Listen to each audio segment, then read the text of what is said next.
The big silly season question. If what was announced before the start of the year happens with the 48 car, Jimmie Johnson, as most NASCAR fans know, announced that 2020 would be his last full-time season.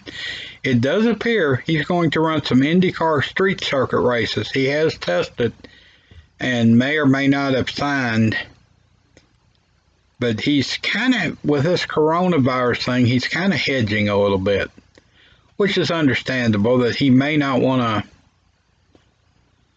to change his mind, which is understandable. I understand the sponsor Ally is signed for a few more years, but a lot of people say the front runner for the 48 cars, Brad Keselowski, who has a history with Hendrick.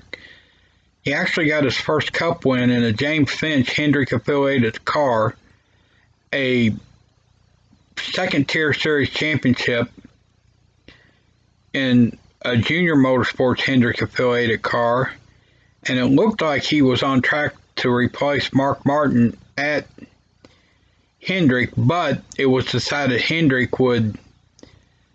Mark Martin would race another year, and he wound up at Penske, and he's done all right for himself. I make no secret of my disdain for Roger Penske. Brad Keselowski, I used to like him a little, but frankly, he turned me off when he won the championship, and he just sat there drinking beer, filling that big beer stein and drinking it, and he couldn't even stand up straight by wind tunnel back when the late great Speed Channel. So he's one. Another possibility that's been mentioned is Matt Di Benedetto. I think I'm pronouncing that right. If I butchered it, sorry, but that's not the point.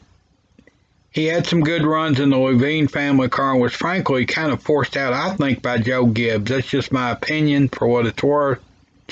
He's in the Wood Brothers car, which is basically a fourth Penske car, but he could go to one of the premier teams.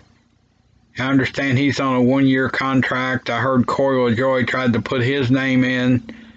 I frankly not sure he'll ever amount to much, but who knows, Jimmie Johnson in the second-tier series didn't win hardly anything and got in. Look what he's done in Cup. Same with Tony Stewart, so you never know on something like that.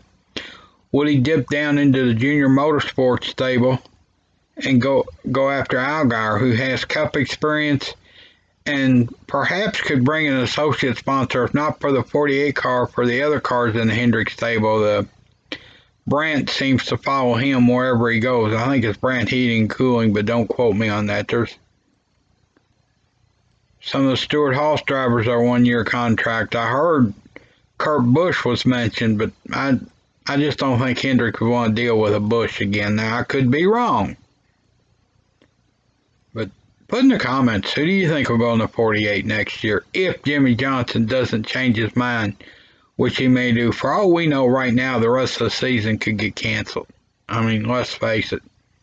Just read where Indy's been moved to August. They're going to run the road course, I guess, in conjunction with the Cup race in July, because this says July 4th.